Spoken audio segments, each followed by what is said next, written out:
ये second year में दो पेपर है। फर्स्ट पेपर जो है वो है मध्यकालीन भारतीय इतिहास और जो सेकंड पेपर है वो है प्राचीन भारतीय सांस्कृतिक इतिहास के प्रमुख घटनाएं।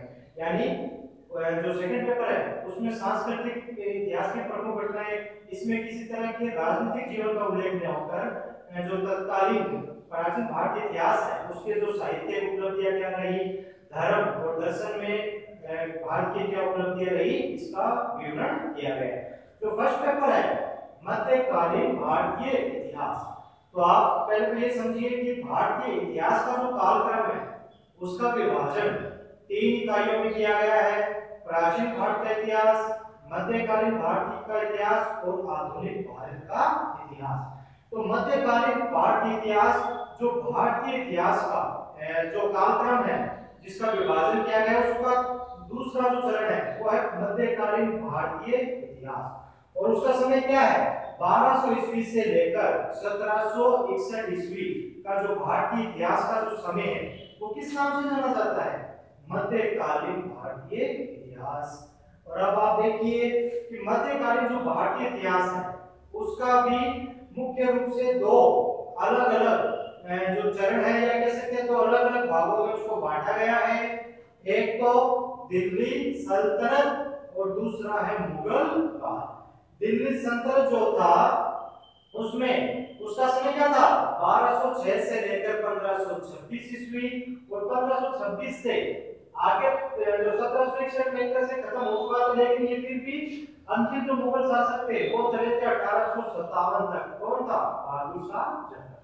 तो दिल्ली जो सल्तनत है तो इसे दिल्ली सल्तनत कहा गया मध्यकालीन भारतीय इतिहास में प्रथम चरण को।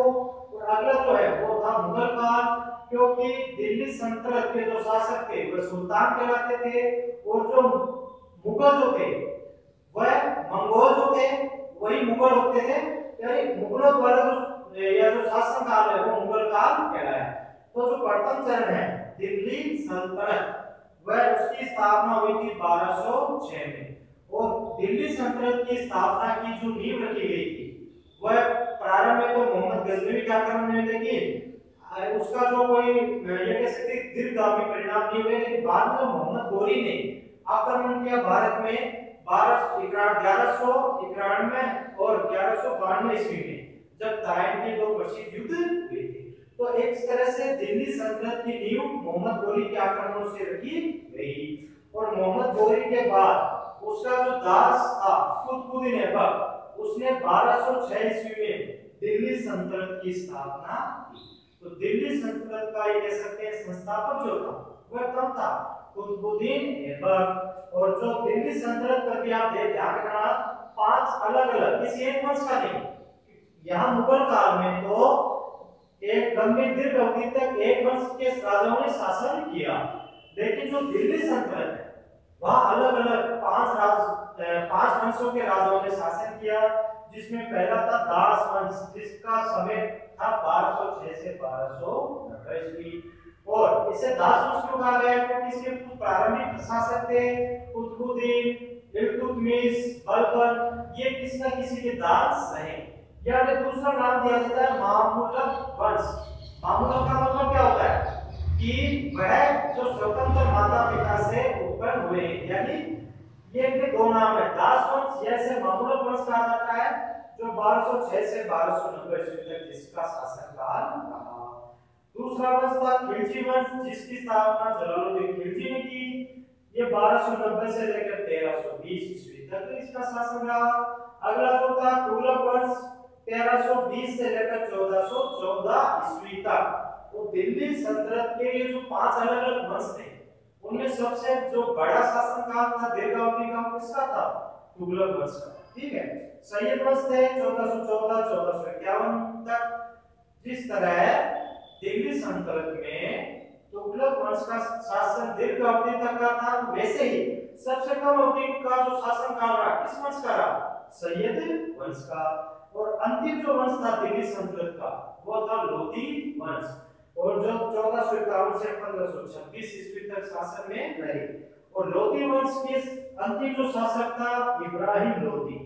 न केवल लोधी वंश का बल्कि दिल्ली सल्तनत का जो अंतिम सुल्तान था वो था इब्राहिम लोदी। और इब्राहिम लोदी जो था उस पर 1526 में मुगल बाबर ने आक्रमण किया और पानीपत का प्रथम युद्ध काफी प्रसिद्ध है। 1526 में पानीपत का प्रथम युद्ध हुआ।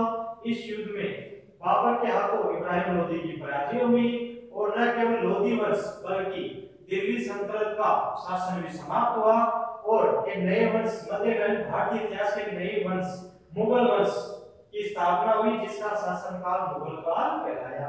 मैंने आपको बताया था भी कि वैसे तो ये 18 शताब्दी तक अंतिम मुगल शासक कौन था? बहादुर शाह जफर। लेकिन 1761 में ही क्या महत्वपूर्ण घटना हुई थी? पानीपत का तीसरा युद्ध, जिसमें ईरानी आक्रमणकारी अहमद शाह अब्दाली और मराठों के बीच हुए। मराठे उस समय भारत की प्रमुख शक्ति थे, लेकिन इस युद्ध में मराठों की पराजय हुई। पराजय होने से क्या हुआ? अहमद शाह अब्दाली यहाँ कुछ शासन करना या तो अपने राज्य का विस्तार नहीं कर पाया, लेकिन उसने जाने अनजाने में क्या कर दिया? अंग्रेज जो उस समय भारत की विरोधी शक्ति थी उनको भारत में अपना साम्राज्य विस्तार करने में मदद की। तो एक तरह से मध्यकालीन इतिहास 1761 तक ही माना जाता है। उसके बाद पानीपत के तीसरे युद्ध के बाद भारत का आधुनिक भारतीय इतिहास प्रारंभ हो जाता है।